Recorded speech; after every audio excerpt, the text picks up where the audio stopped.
Hoy abordaremos un tema que en general está bastante ninguneado en los últimos años, en las últimas décadas, que ya podríamos decir, que es el tema de la defensa nacional. Podríamos pensar muchos motivos, en realidad, digamos, seguramente lo vamos a charlar ahora, pero durante muchos años hubo diferentes doctrinas dentro de las cuales se enmarcaron la idea de defensa nacional o las hipótesis de conflicto o la forma de estructurar la defensa del país. Los liberales tuvieron una perspectiva, Perón decía que frente a esa perspectiva, los nuevos cambios que había habido en el mundo con la industrialización y demás requerían una nueva perspectiva, lo que él llamaba lo que se llamó doctrina de defensa nacional o guerra integral, ¿no?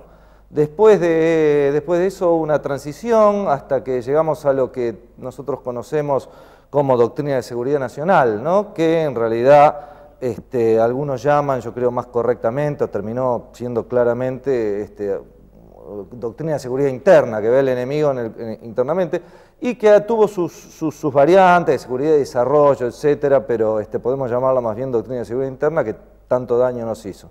Pero después de eso, ya entrando en las últimas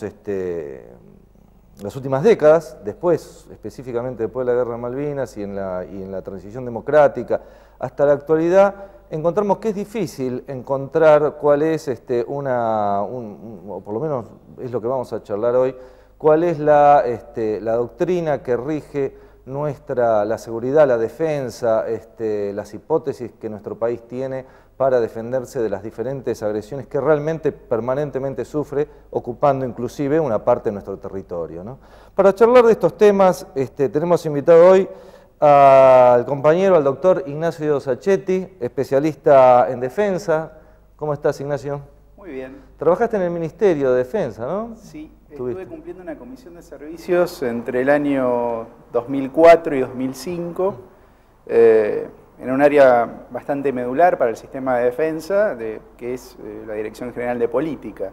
Hoy, en el actual organigrama, fue suplantado de alguna forma por otra nueva estructura orgánica, pero de alguna manera la DGPOL, llamada en aquel momento, era el órgano formal donde de alguna manera se creaba política de defensa, ¿no?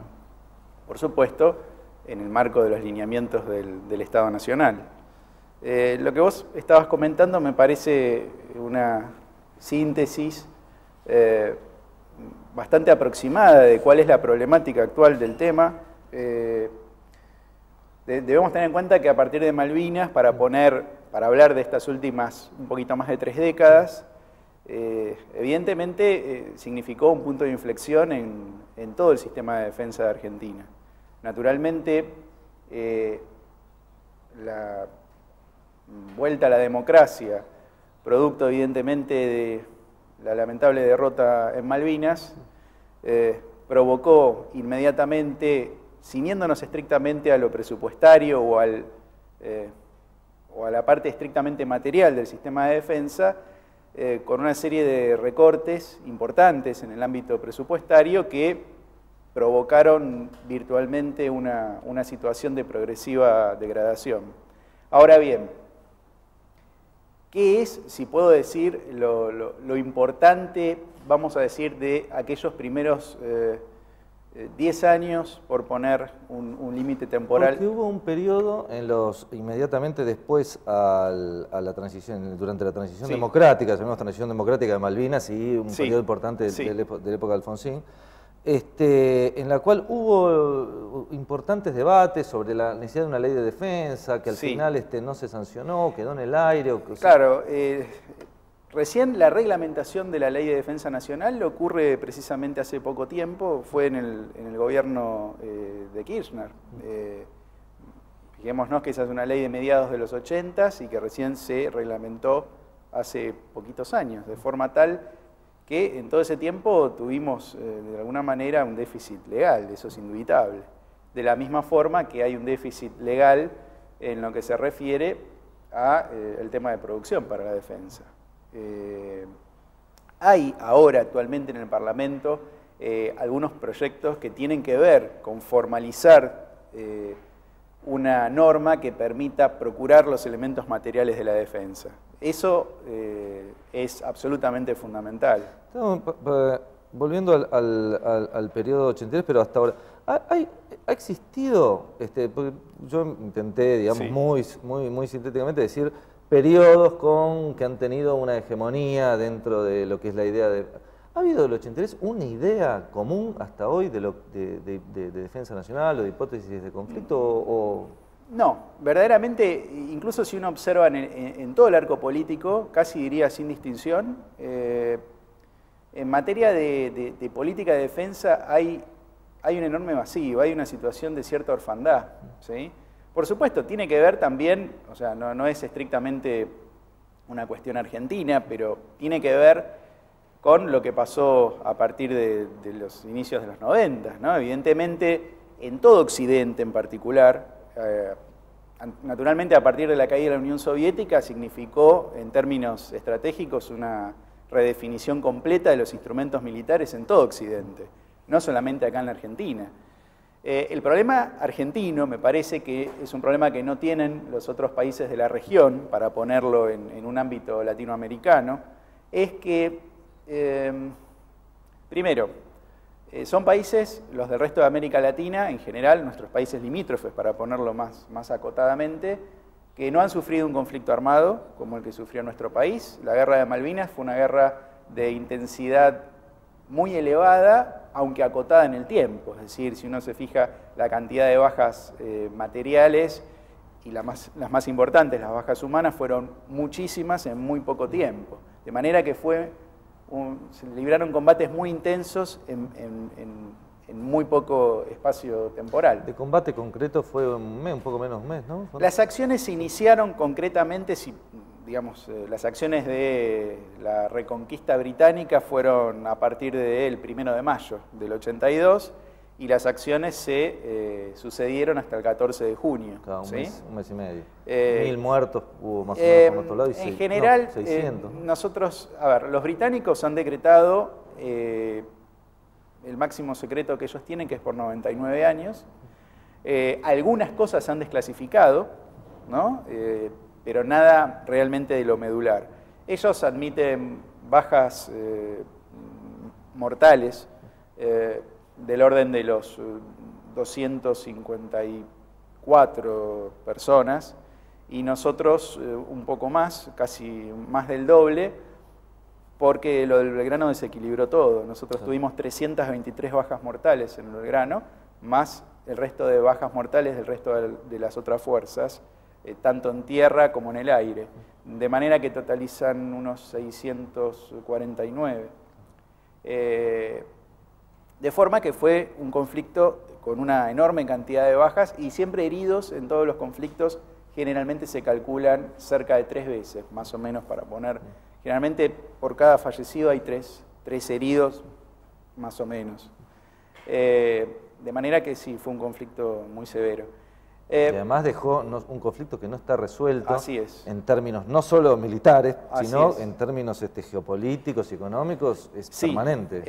Malvinas evidentemente lacera el cuerpo argentino de una manera como creo que ningún otro conflicto lo ha lacerado, ¿no? Es decir, creo que los sentimientos se vuelven, siguen manteniendo una firmeza, creo que como el primer día, ¿no? Es decir, y eso de alguna manera también debe guiar qué perspectiva de defensa nosotros debemos adoptar. Es decir, Malvinas nos ha dado un montón de enseñanzas que las han capitalizado en general más las Fuerzas Armadas de la región y los propios británicos que nosotros mismos. Es decir, hay experiencias valiosísimas contra contra Fuerzas Armadas de primer nivel, como siguen siendo las británicas, que quizás con otro marco político, donde nuestra dirigencia hubiera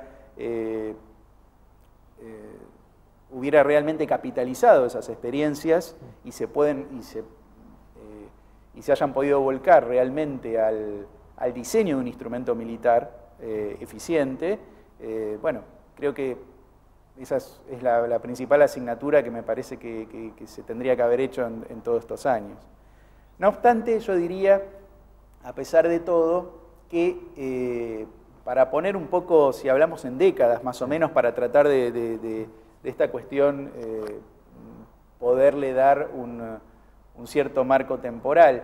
Pero podemos decir que esta primera etapa post-Malvinas significó, obviamente, desde un punto de vista macro, político, evidentemente, la sujeción de las Fuerzas Armadas con los conatos que hubo, pero que más bien fueron secuelas del tema de la guerra sucia que se dio en los 70s, más que de una cuestión eminentemente militar. Pero bueno, pero más allá de esos conatos que hubo, evidentemente... Hablás de los levantamientos carapintados. Exactamente, que hay que verlos también mucho en esa clave, en dos planos. Obviamente el tema de muchos estaban implicados en violaciones a los derechos humanos, bueno, todo el tema... El primer levantamiento tiene una razón, que es la búsqueda del mayor Barreiro, por el reclamo de claro, la justicia, por el tema de la muerte de una persona. Si no me equivoco, él era oficial de inteligencia. Además era oficial de inteligencia. Sí. De cualquier manera, eso me parece, esos alzamientos hay que verlos en esta primera etapa en dos planos o en dos claves, me parece. Uno, sí, esta cuestión que estamos charlando, evidentemente esas citaciones judiciales provocaron en todo el seno de las Fuerzas Armadas, evidentemente un cimbronazo muy importante. Ahora, y el otro tema es también en el plano Malvinas. Hay que tener en cuenta que, oh casualidad, los principales líderes de los levantamientos habían sido combatientes y de destacada actuación.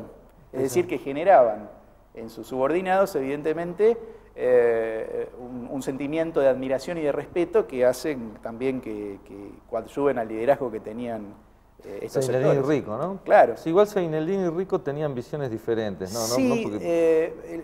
bueno, Rico había combatido en Malvinas, era el jefe de la compañía de comando 602, que es una compañía que se formó en la guerra de Malvinas, con diferentes cuadros que tenían la aptitud de comando y de emergencia. Él le consultó al general Vaquero en aquel momento para formar esa compañía, lo autorizaron y se formó una compañía pequeña. Él estuvo al frente de esa compañía de comandos. Y en aquel momento el teniente coronel Seineldin estaba a cargo del regimiento de infantería 25, ¿sí? Que es un regimiento que se desplegó básicamente cubriendo una zona defensiva alrededor del aeropuerto, que fue para nosotros en Malvinas absolutamente esencial, por cuanto fue lo que permitió seguir las operaciones hasta el 14 de junio. Si no hubiera sido por ese aeropuerto... Te voy a hacer una pregunta que por ahí se va un poco del tema específico que estamos charlando, que tiene más que ver con la política de defensa nacional en general, pero muchos dicen que, vos estuviste en defensa, seguramente los debates están, muchos dicen que si la comandancia militar hubiera tenido una visión geopolítica y estratégica diferente de la situación internacional y de la posible respuesta inglesa, norteamericana y occidental en general al tema, hubiera tomado algunas medidas que hubieran dificultado bastante más a los ingleses el triunfo, como por ejemplo construir un aeropuerto capaz de que operaran los aviones. Absolutamente. Porque Argentina operaba los aviones desde el continente perdiendo una parte de su ventaja estratégica. Ni hablar, ¿no? Por supuesto. Tengamos en cuenta que el presupuesto de la operación de recuperación de Malvinas era que no iba a haber reacción británica. Reacción en los términos de venir a recuperar las islas nuevamente. De manera tal de que lo que se hizo ahí fue una defensa de emergencia, si se quiere. Tengamos en cuenta que Gran Bretaña tenía, como tiene ahora, submarinos nucleares de ataque, de forma que a los poquitos días, después del 2 de abril, en cuestión de unos 10 días aproximadamente, ya había submarinos nucleares en la zona. De forma tal de que lo que primero se hizo, y hábilmente hicieron los británicos, es decretar un bloqueo en las islas. Claro. Es decir, intentar rodear esa posición, aislarla, para que no pueda ser abastecida. Así todo, eso tuvo varias consecuencias. La más grave de todas es que el material pesado de las principales unidades argentinas no pudo ser trasladado a las Islas Malvinas. De forma que muchas unidades de infantería en particular, fueron a Malvinas solamente con el armamento liviano, ni siquiera tenían sus armas de apoyo orgánicas. De manera que por supuesto que hablar de Malvinas y del desarrollo de las operaciones de Malvinas daría para sí, muchísimo, porque es realmente sumamente interesante desde el punto de vista político, desde el punto de vista militar, también No, pero era para ubicar un poco sin duda el tema. Muchas veces se tiene una visión excesivamente catastrófica. Si bien claro, la derrota es catastrófica en el plano político, sí, se tiene una visión catastrófica que tiende a inferiorizar las sí, posibilidades de un país como Argentina, como cualquier país del tercer mundo, de decir nosotros no somos, claro, no nos pueden pasar por arriba sino más. Por supuesto, digamos, sí, ¿qué podemos rescatar de eso? Primero, las bajas que sufrieron los británicos, para hacerlo sintético, ¿no? Fueron muy importantes. O sea, con medios muchas veces insuficientes. Tengamos en cuenta, por ejemplo, que nuestra Fuerza Aérea no tenía doctrinariamente la misión de atacar objetivos navales. Esa era una misión de la aviación naval. Claro. Que, por cierto, ambas fuerzas se lucieron. La Fuerza Aérea lo ha hecho con medios muchas veces no adecuados para ese tipo de conflicto y, sin embargo, combatió exitosamente, con un alto costo, pero lo hizo. Los británicos perdieron básicamente 4 buques de guerra de primera línea, la fragata Ardent, Antelope, el destructor Coventry, el destructor Sheffield. ¿Era el mejor destructor o uno de primera línea en esa época? Gemelos de 2 destructores nuestros, el Ara Hércules y el Ara Santísima Trinidad. Tenemos que ir cerrando este primer bloque, pero quería dejarte planteada una pregunta para empezar el siguiente. Si hay diferencias en los planteos a lo largo respecto a la defensa nacional, a lo largo del periodo de Alfonsín, el periodo de Menem y el periodo kirchnerista. Sí. Así que dejamos planteada esta pregunta para el siguiente bloque y, señora directora, vamos a un corte.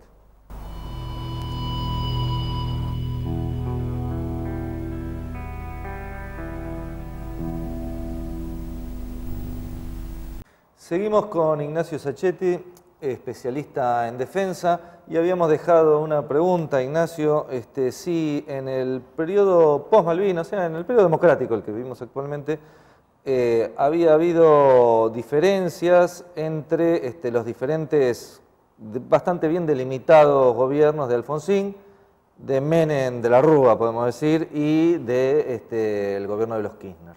Sí, en general, digamos, con Alfonsín, para poner algunas cuestiones de orden estratégico que es importante señalar, nosotros teníamos 2 cuestiones a nivel limítrofe muy importantes, que es el tema de Chile, con lo cual a partir del 84, con el acuerdo de paz y amistad que se firmó con Chile, se tendió a eliminar ese problema territorial que nos había llevado a un cuasi conflicto a pocas horas de iniciarse allá por diciembre de 1978. Y después, otra cosa también importante que se hizo a nivel macro, a nivel estratégico, es también empezar con una serie de medidas de confianza mutua con el Brasil. De forma tal de que el programa nuclear argentino y el programa nuclear del Brasil, ambos, en el caso argentino, nuestro programa nuclear en general, ni siquiera en épocas del proceso, más allá que algunos quisieron por ahí avanzar en ese sentido, pero en general nuestro programa nuclear siempre se basó en usos pacíficos y a lo sumo sí se avanzó en el tema de propulsión nuclear para submarinos. Para submarinos, me acuerdo que se debatía en la época de Castor Madero. Exactamente. Pero hubo siempre una continuidad, ¿no? Podemos decir que desde Perón, por lo menos, hasta no hasta la actualidad, hasta Menem. Sí, es una de las pocas políticas que se han mantenido inalteradas, la política nuclear, y de la cual podemos estar orgullosos. Ya vamos a avanzar, vamos a tocar ahora los otros periodos históricos, pero incluso en la actualidad todavía ahí, digamos, se le sigue dando importancia. Creo que es algo que se ha mantenido, gracias a Dios, para nuestro país, se ha mantenido en forma inalterable.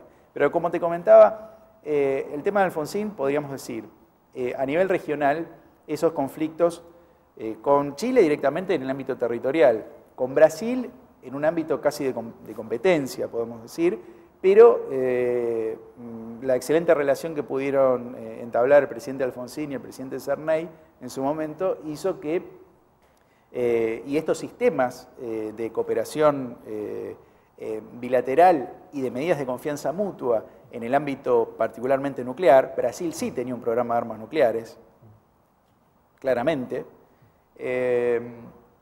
Pero estamos hablando de los pactos Alfonsín-Sarney que dieron origen al Mercosur. Eso, ¿no? Posteriormente en el marco más en el ámbito económico regional, pero en el ámbito más estratégico, sí, sin duda esos acuerdos permitieron una transparencia bastante importante en una materia sensible y que generaba recelos entre los dos países. Ahora bien, desarticulados, digamos, estos dos problemas medulares, por supuesto en Malvinas todavía no hubo cese de hostilidades en el gobierno de Alfonsín. Recordemos lo que pasó en Malvinas, el gobernador Menéndez, en aquel momento comandante de la guarnición militar de Malvinas y gobernador militar de las islas, él firmó una rendición de las fuerzas en las Islas Malvinas. Incluso fue una rendición que no fue incondicional, por esa palabra fue tachada. El general Moore le dijo que si el problema era una palabra, la tachó y Menéndez finalmente firmó en esos términos, pero no fue una rendición incondicional. Él, por supuesto, por su jurisdicción no pudo, obviamente, rendir fuerzas en el continente, porque no tenía jurisdicción para eso, pero, o sea que ciertamente seguía un estado de hostilidades, que no fue dejado de lado hasta, precisamente hasta el gobierno de Menem, cuando Cavallo fue ministro de Relaciones Exteriores, ¿no? Ahí se producen ese cese finalmente de hostilidades. Pero pasamos de un estado de hostilidades en un momento abierto y en otro en impas con Inglaterra a, en el mismo ministerio de Cavallo, marchar con Inglaterra a la guerra del Golfo, ¿no? Sí, esas son las... tengamos en cuenta que el giro... A la guerra contra Irak, digamos. Claro, el giro que le imprimió Menem a la política exterior argentina fue fundamentalísimo, al punto de que todavía lo tenemos, conseguimos el estatus de aliado extra OTAN. Que eso nos permitió en alguna medida también, en una pequeña medida, de alguna forma la adquisición de determinados equipamientos, porque nos convertimos, entre comillas, en un país más confiable, por lo menos para algunos.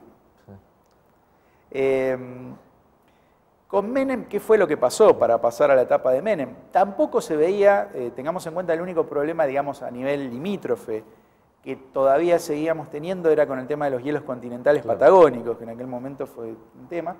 Pero eso, bueno, finalmente pudo solucionarse y digamos que a nivel, en general, a un nivel macro, nuestra política de defensa pasó ya de tener hipótesis de conflictos regionales. En realidad, el gran problema fue que realmente se le empezaron a buscar otras funciones a las primigenias de la defensa de la soberanía nacional, de la integridad territorial, en definitiva. Y ahí es cuando se incluyen lo que se llaman las misiones subsidiarias de las Fuerzas Armadas, en las cuales, entre otras, se puso el tema de participar en misiones de paz, por eso que en los 90s, si bien Argentina ya tenía participación hace muchísimos años, pero formalmente con batallones, como fue en la década del 90, nunca tuvimos una participación tan grande. Y el tema de también, bueno, ayudar en casos de catástrofes naturales, ¿no? Pero ahí también, al entender que ya no había posibilidad razonable, si se quiere, del empleo del instrumento militar, se entra en una crisis, porque dice, bueno, pero ¿para qué finalmente uno tiene la fuerza si...? Ahora, ahí lo que nosotros tenemos que ver también a nivel regional, para siempre situarlo en el marco latinoamericano, es qué es lo que han hecho los otros países. Tanto Chile... Porque recordemos que hasta ese periodo... Sí. En crisis, ¿no?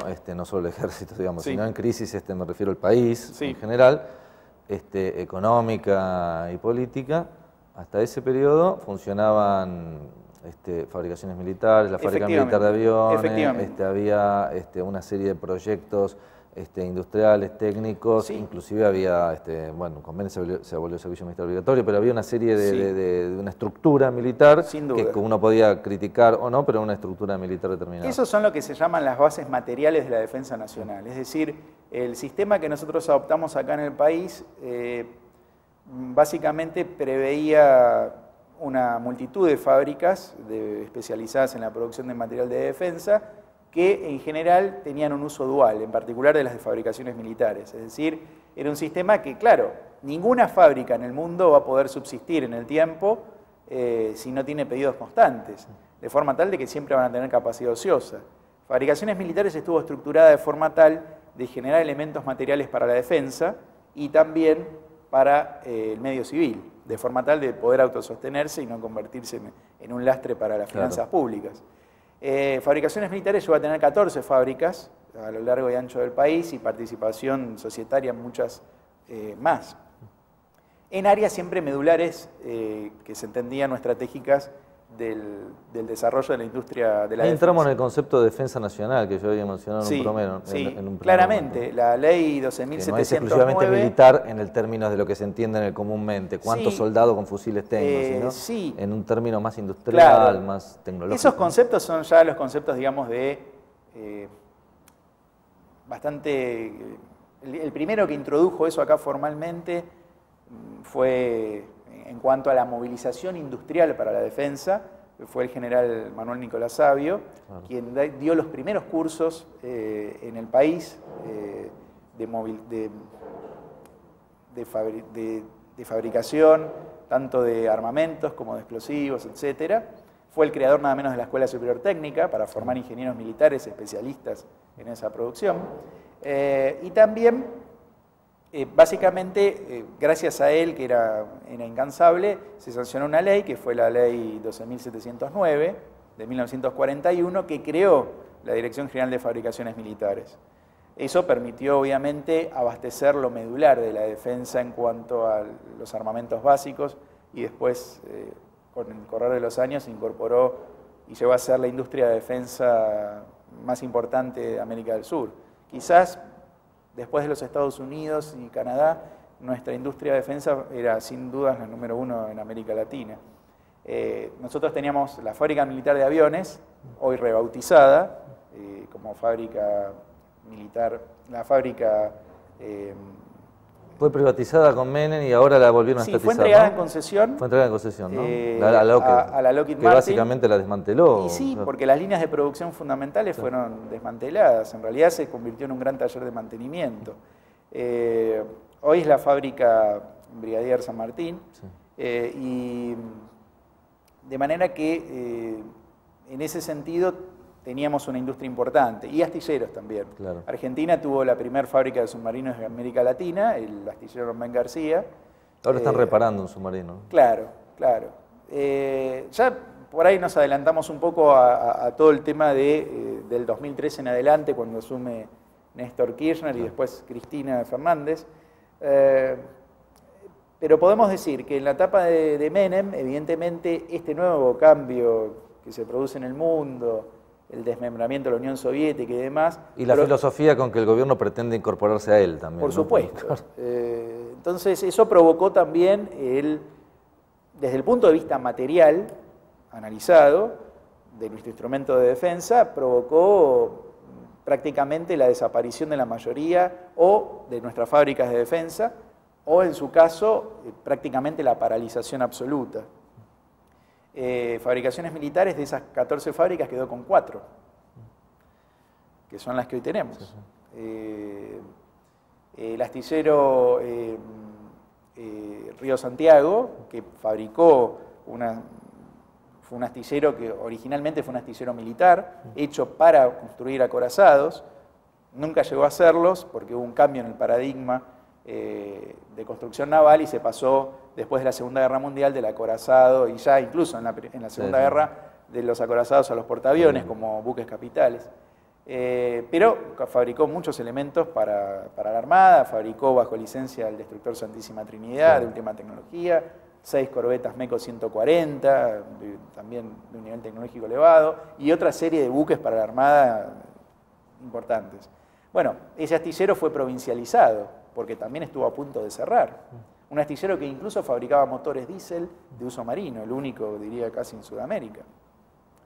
De manera que esa etapa de Menem fue muy particular porque lamentablemente se desarmó gran parte del aparato de producción para la defensa que podía provocar realmente tener una autarquía en la fabricación de material bélico. Y también toda la tecnología asociada, el know-how que tiene, gente para hacer ese tipo de producciones se requiere capital intensivo, por supuesto, pero gente muy preparada. Sí. Ahora, ¿qué pasa a partir del 2003? Claro, ¿qué pasa a partir del 2003? Porque hay un cambio, sí, ¿en sí. qué sentido? Desde el punto de vista político podemos decir que la actual directiva de política de defensa nacional, que se dirime en el más alto nivel estratégico nacional, no ve que existan amenazas vitales a nuestro país. Un poco también como síntesis de lo que estuvimos hablando hasta ahora. Inclusive tampoco considera el Atlántico Sur como una zona probable de que pueda generarse un conflicto. Ahora bien, ¿qué es, digamos, lo que podemos reseñar que sí es altamente positivo, y espero que esto pueda seguir? Es el hecho de que algunas cosas se han recuperado. Por ejemplo, así como esta fábrica donde estamos acá, no en forma gerenciada por sus operarios, aunque en el caso de Tandanor sí, en alguna medida fueron la lucha de los obreros de Tandanor lo que provocó que ese astillero pueda ser recuperado. No sería posible que un portaaviones lo recuperaran sus operarios. Claro. Bueno, esas son otras capacidades que hemos perdido, ¿no? Pero bueno. Si vos contabas una vez una anécdota de lo que pasó con el portaaviones, que se lo vendió menos que como chatarra. Así es. Lamentablemente, el puerto, hay un lugar en la India que se llama Lang, que es donde, en condiciones absolutamente marginales, los trabajadores tienen que descalzos y entre fierros desarmar esos buques. Bueno, nuestro portaaviones, como otros buques, han terminado ahí. Creo que podría haber tenido un final mucho más digno. Pero volviendo al 2003 en adelante, hay sí una serie de cuestiones que son importantes. Si bien no hay un cambio con respecto, es decir, no avisora, nuestra actual política de defensa no avisora conflictos en el orden regional, sí hay una serie de proyectos que son altamente positivos, que es bueno tener en cuenta, porque de repente es interesante reseñar cuando proyectos de elevada tecnología coadyuvan a los fines de una defensa más eficaz. Si bien falta encarar un programa de reequipamiento para sustitución de material obsoleto, que Argentina debe encarar forzosamente, porque el resto de los países de la región lo han hecho y todo el mundo lo está haciendo. Sí. El gasto en defensa en el mundo está subiendo, no está bajando. Sí, sí está subiendo. Esto es así. Incluso países asiáticos que prácticamente hace unos años tenían instrumentos muy pequeños, hoy están comprando portaaviones, como Tailandia, por ejemplo, o casos de Singapur, Malasia, que sus instrumentos militares los están redimensionando. Es decir, entonces, nuestros programas masivos... Además, parece claro, desde un punto de vista de doctrina militar, que está muy articulado, más allá del momento del conflicto más abierto, está muy articulada las políticas económicas, las políticas de recursos naturales, las políticas de defensa geopolítica de la región, con la disposición de algún tipo de fuerza militar articulada con esa, que no son compartimentos estancos. No, absolutamente. La política de defensa no puede entenderse simplemente como el instrumento militar. En todo caso, justamente, es el instrumento militar de la política de defensa, pero el instrumento militar no es la política de defensa. La política de defensa, por definición, debe ser absolutamente multidimensional, no puede adquirir solamente el cariz de tener un tanque, un fusil, una pieza de artillería moderna, no. Hay que verlo en varios niveles, hay que evaluar cuáles son los objetivos prioritarios a defender, y en virtud de eso, y qué objetivos políticos nosotros queremos alcanzar como país, y en virtud de eso definir qué instrumento. Vos me decías que había una serie de proyectos. ¿Cuáles te parecen destacados? Los proyectos que hay en este momento y que son realmente importantes de poder reseñar, porque realmente nos sitúan, en el caso de que puedan desarrollarse, de que haya continuidad, que ese es uno de los grandes problemas. Bueno, yo sin defender al kirchnerismo, que no es mi intención, ¿no? Pero el otro día escuchaba a Massa y a algún otro decir que habíamos puesto una heladera en el espacio. Bueno, no, verdaderamente Yo podemos digo, decir, eso es peligrosísimo, claro, una persona así tenga posibilidades de presentarse a elecciones. el problema, claro, a ver, Pero bueno, sigamos con, no con masa, digamos. esperemos sino con... que si se produce un cambio político en nuestro país, se pueda tener el suficiente en realidad amor a la patria para tratar de rescatar las cosas que se han hecho bien.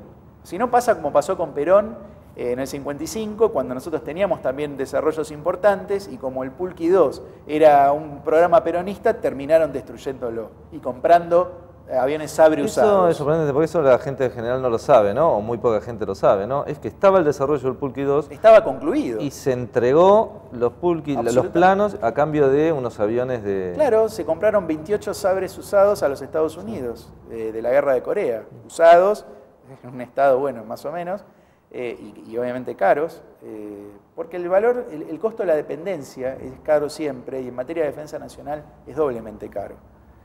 Recordemos siempre que en las guerras aparece el dinero, pero no hay tiempo, y en la paz generalmente hay tiempo, pero no hay dinero para la defensa. Bueno, eso es algo que se ve... Vos me decías, volviendo, para sí. no irnos demasiado, vos, me decías que había algunos proyectos interesantes. Muy importantes. En el 2003, que fue como un gesto que hizo Kirchner al asumir, el astillero ministro Manuel Domén García, este astillero que costó $1.000 millones al país, construirlo y entrenar al personal, que se entrenó en Alemania, un astillero en conjunción con la fábrica Thyssen de Alemania, que tenía como objeto construir 6 submarinos TR-1700, los mejores submarinos convencionales, digamos que casi diría que hasta la fecha se han hecho por sus prestaciones, en nivel de velocidad, de capacidad de baterías que le permitía largos periodos de una autonomía muy elevada, es decir, naves muy buenas. Bueno, ese astillero se recuperó en el año 2003, lamentablemente el astillero había ya perdido muchas de sus máquinas principales, de manera que en la actualidad se volvió a recuperar la capacidad de modernizar los submarinos acá en el país, que es un proceso muy complejo y que muchas veces es más difícil que fabricarlo incluso, porque hay que cortar el casco resistente con una serie de cuestiones de ingeniería que son bastante complejas, en cuanto al nivel de soldadura, de tolerancias, en fin, un montón de cuestiones. La fábrica militar de aviones, hoy llamada Brigadier San Martín, también se recuperó de la Lockheed. Fabricaciones militares, hoy por hoy, salió de su meseta, más bien diría de su declive, y recibió inversiones importantes, que por lo menos garantizan que las 4 fábricas que están continúen, y se ha invertido en equipamiento para, de alguna manera, realzar un poco las líneas de producción tradicionales. Y hay otros proyectos que diría que ya son, que se están ejecutando, que son muy, muy importantes, que es el tema del sistema de exploración, el sistema SARA, un sistema de exploración que nos va a permitir de acá a 10 años, es un programa largo, pero tener medios de obtención de inteligencia electrónica de primer nivel, incluso para controlar el Atlántico Sur. Y por el otro lado, lo que se refiere a la fabricación de radares en el país, INVAP está fabricando radares, realmente que es algo muy importante, 2D para uso civil y 3D para uso militar, de desarrollo totalmente argentino, eso es muy bueno, y espero que realmente eso pueda continuarse, porque hay que rescatar las cosas buenas. Y por el otro lado, lo que tiene que ver con el tema de cohetería, que es otro sistema... Que hace poco se logró poner un cohete con éxito, sí. Que 15 días antes o un mes había fallado y todos los medios salieron a burlarse, y cuando se puso con éxito nadie salió a decir, bueno, todo se prueba y sale mal y después sale bien. Exactamente. Tengamos en cuenta que se volvió a remar, para hablar francamente, desde cero. Sí. Falta del Carmen, que era nuestro pequeño Penemunde, sí, ¿no?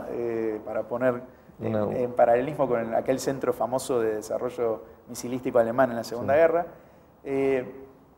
Tengamos en cuenta que prácticamente fue devastada. Sí, algunos dicen que Menem o los ministros, los que fueran, se preocuparon de que no quedara ni siquiera una copia de los planos del Cóndor. Sí, fue algo tremendo. Ahora, ese camino Porque para que se sepa, ¿no? Había el desarrollo del misil Cóndor, que Sí. era un misil de avanzada. En esa época nadie tenía misiles en el tercer mundo, No. salvo Argentina, que lo estaba desarrollando, ¿no? Sí, ese era un proyecto en que participaba Irak y Egipto. Claro. Por supuesto, en otras Irak y condiciones. Egipto, exactamente, sí. De hecho, había fábricas gemelas, Sí, una en Falda del Carmen, otra en Irak y otra en Egipto.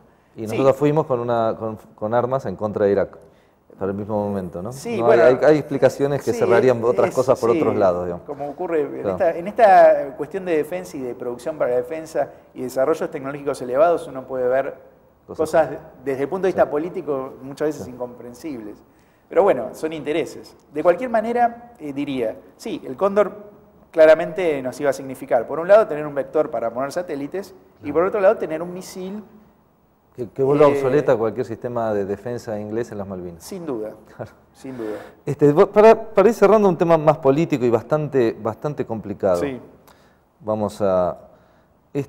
¿Cómo hacemos para que, a ver, el pueblo argentino recupere una conciencia de defensa también en términos militares, teniendo en cuenta la tremendamente compleja situación Sí. en la cual nos dejó la última dictadura por responsabilidad plena y exclusiva de 90% de ellos y los civiles que eran fundamentales en eso con el tema de derechos humanos? ¿Cómo Sin hacemos duda. para separar, sin separar en términos realistas, ¿no? El tema de derechos humanos del tema de la Sí. defensa nacional? Vuelvo otra vez a lo que pasa en el resto de América Latina. Si uno va, por ejemplo, en Chile o en Brasil, países que conozco bien en cuanto a sus estructuras de defensa, o mismo Perú, mismo Bolivia, Claro. mismo Paraguay, ¿no? Que son países, tanto Bolivia como Paraguay, que tienen pequeños instrumentos, pero que los están modernizando después de muchos años. Eso está íncito realmente en la naturaleza de los pueblos. Yo creo que nosotros como argentinos tenemos que hacer el profundo esfuerzo intelectual y, si se quiere, desde el punto de vista de nuestro corazón, para separar realmente la actuación de las Fuerzas Armadas en aquel baño de sangre de los 70s de lo que realmente debe tener un instrumento militar, que son los medios eficaces para llevar la acción estatal en defensa de todos nosotros. Porque finalmente la defensa no es solamente defender un pedazo de territorio, sino fundamentalmente defendernos a todos nosotros, para que no seamos esclavos de otros estados, para que no seamos esclavos de acciones que puedan eventualmente realizar contra nuestro país. De las famosas corporaciones financieras de las cuales también habla el gobierno todo el tiempo, ¿no? Que son capaces de embargar un buque militar, así sea un buque escuela, porque no nos respetan en términos... Bueno, yo estoy completamente seguro que si nosotros hubiéramos tenido de repente, como teníamos antes, que teníamos un grupo aéreo embarcado con una fuerza naval a nivel regional, e incluso comparándolas con algunas europeas de un tamaño medio, probablemente un país como Ghana, con todo el respeto que me merece otro país soberano del mundo, pero probablemente, como en gran medida las relaciones entre los estados son relaciones de fuerza, muchas veces queremos que sean de cooperación, pero muchas veces son relaciones de fuerza, probablemente no se hubieran animado a hacer eso, y sobre todo que jurídicamente es un disparate intentar embargar un buque militar. Claro, hubieran dicho, entre la orden de una corporación económica y un juez amigo de ella y un Estado que tiene un cierto respeto en un plano, totalmente, no lo hubiéramos hecho. De manera que yo creo que nuestro país tiene el desafío de recuperar capacidades que tuvo, algunas las está empezando a recuperar, eso es importante. Hay una acción estatal orientada a eso, cosa que es muy importante de destacar, pero tenemos que básicamente reconstruir un instrumento militar que podemos decir que desde Malvinas en adelante prácticamente ha sufrido una degradación progresiva en sus medios y no ha encarado de repente como otros países de la región, como Chile, como Brasil, como Perú, como Venezuela, como Ecuador, como Colombia, que han intentado mantener su estructura de defensa a niveles tales que pueda realmente ejercer una defensa efectiva de sus intereses. Por ejemplo, para poner una cuestión que tiene que ver por ejemplo, con Buenos Aires. Para ser porteños y completamente cerrados, bueno, para hablar solamente de Buenos Aires, pero que es la capital del país. Nosotros hasta el año 1988 teníamos una brigada aérea para defender Buenos Aires. Teníamos un escuadrón de aviones Mirage con alerta de 5 minutos para defender el espacio aéreo de Buenos Aires. Hoy no existe eso. De repente, que supongamos que tengamos hechos como los que ocurrieron lamentablemente en septiembre del 2001 en Estados Unidos, no tenemos medios para rápidamente interceptar una amenaza de un avión de cualquier tipo, sí. De cualquier tipo. O somos una ciudad abierta, somos un país sumamente integrado al mundo. Bueno, mira, el tiempo de acá nos está corriendo y tenemos que cerrar. Yo quisiera decir unas palabras que un poco resaltar esto que te decía últimamente. Sobre todo de cara a los momentos políticos que estamos viviendo hoy en nuestro país, que el año que viene evidentemente va a haber un cambio institucional. Es importante que estas cosas que últimamente se han podido rescatar y estos proyectos tecnológicos importantes sean mantenidos. De aunque sea lograr entre las fuerzas políticas un acuerdo en que determinadas cuestiones que son esenciales para la nación no sean tocadas y no fueran tachadas ni de kirchneristas, ni de menemistas, no importa el signo político que sean mantenidas porque son cuestiones que hacen a la nación toda y nos interesan finalmente a todos. Ojalá que nosotros podamos superar esos antagonismos que tuvimos históricamente, como los que te comentaba con el tema del Pulqui y otros grandes proyectos, y las cosas que realmente son buenas puedan seguir continuando, y que INVAP continúe en esta senda. Ahora INVAP va a modernizar, por ejemplo, el equipamiento de nuestros submarinos. Bueno, esas cosas deben continuar. Después, por supuesto, que se pueden formular la cantidad de críticas, pero siempre que sean superadoras. Es decir, si nosotros mandamos a la gente de INVAP a su casa, verdaderamente, desde un punto de vista tecnológico y estratégico, vamos a andar mal. Hay una pérdida fundamental que no se debe hacer, y decían más allá que hubo dinero norteamericano, ¿no? Con el plan Marshall. Sí. Pero decían cómo los alemanes levantaron a Alemania en 10 años, porque estaba en su cabeza. Exacto. Las fábricas no estaban, pero estaban en su cabeza. La energía estaba en su cabeza. Finalmente, nosotros todavía tenemos algo de lo que tuvimos en la cabeza de muchos trabajadores, ingenieros, que con 10, 20 años todavía es un back de conocimientos muy importante que se debe controlar. El problema, que esperemos, y eso es así, que todavía no todos digamos, una gran parte de la dirigencia política tiene una visión de muy corto plazo. Y me parece que además muchos tienen una visión cuyo interés por las cuestiones más estratégicas de la nación en su conjunto no existe. Bueno, tenemos que cerrar. Te agradezco mucho que hayas venido. Nos quedaron en el tintero algunas cosas interesantes, como el tema latinoamericano, las diferentes ideas de defensa que tanto los venezolanos como los brasileños, que son diferentes, tienen respecto pero que tienen respecto a las cuestiones de defensa continental y la importancia que le dan al tema militar en eso, ya que hablamos que nosotros somos bolivarianos, vemos todo este espacio y nuestra falta de aporte a esos temas, ¿no? Sí, básicamente lo que quisiera cerrar un poco con el tema, desde mi punto de vista, primero de agradecer la invitación. Saben que en este espacio me van a contar siempre para poder aportar lo poco o mucho que uno puede sobre la materia.